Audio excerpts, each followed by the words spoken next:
The university must conduct an adequate, reliable, objective, and impartial investigation.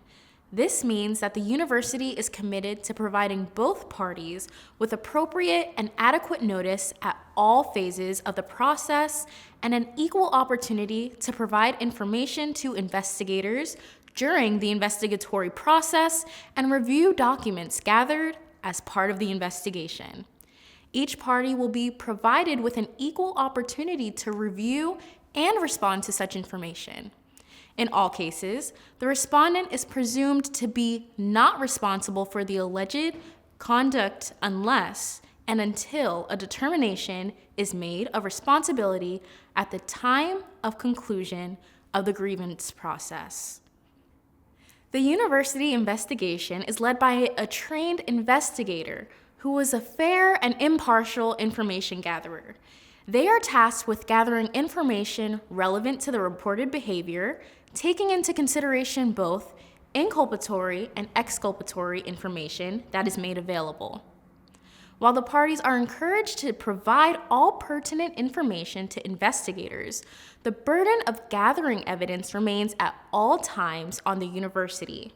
When appropriate, participating individuals may be asked to provide relevant documentary evidence such as text messages, social media posts, or photos. After the report is submitted to the university and the complainant has gone through an intake with a case manager, the complainant or the university can request an investigation.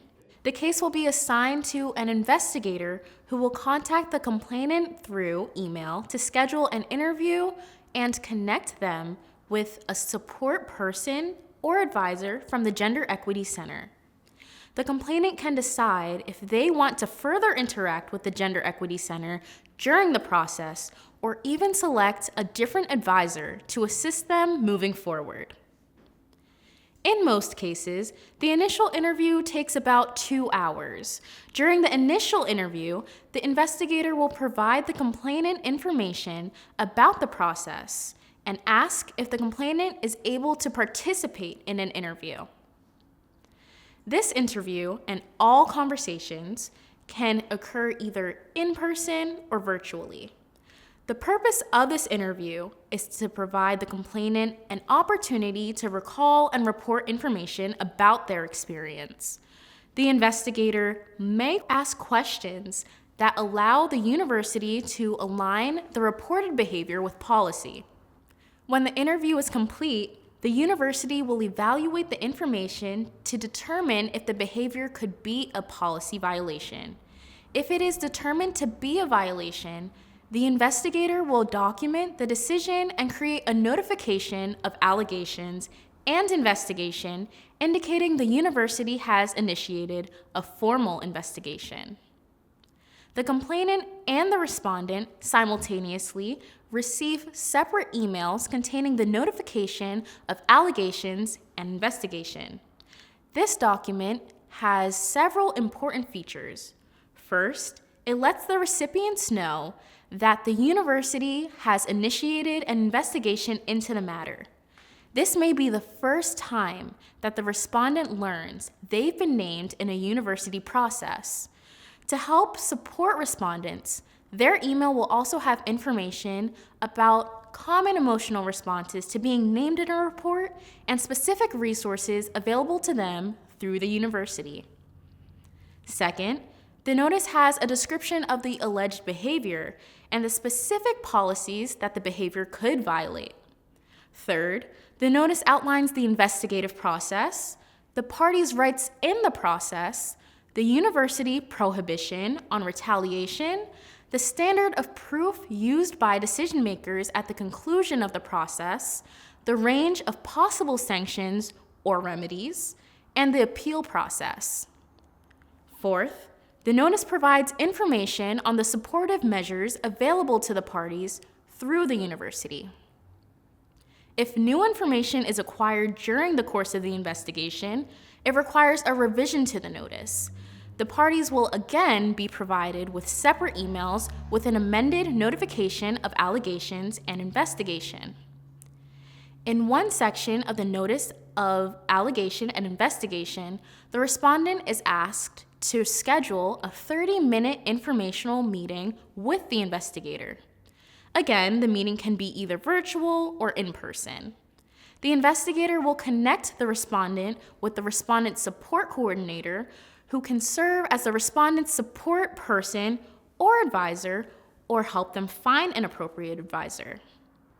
During the informational meeting, the respondent will be provided with information about their rights in the investigation process, resources that are available to them, and accommodations and services they may wish to use. The respondent will not be asked to provide any information to the investigator during this meeting. However, they will be asked to consider how they may want to participate in the investigation, to include interviewing, providing a written statement, providing other documentary evidence, or none of these. If the respondent chooses to participate in the investigation, they will be invited to participate in an initial interview. During this interview, the respondent will be provided an opportunity to describe their experience as it relates to the reported behavior. The respondent's participation, as with any party, remains voluntary.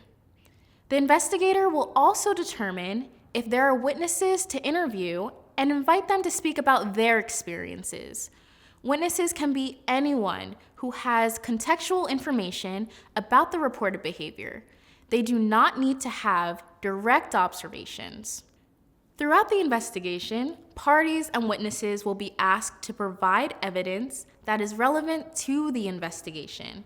Examples of this evidence can include, but are not limited to, text messages, social media posts, call logs, medical records, criminal complaints, and protection from abuse orders. Additional follow-up interviews may be needed throughout the investigation with parties and witnesses. When the investigator has completed the interviews, necessary follow-ups, and has gathered relevant information, a preliminary investigative report is made available to the complainant, the respondent, and their advisors. This report includes all information determined to be relevant, as well as all information that was gathered and determined to be irrelevant. Irrelevant information will be maintained in an irrelevant folder, separate from the investigative report.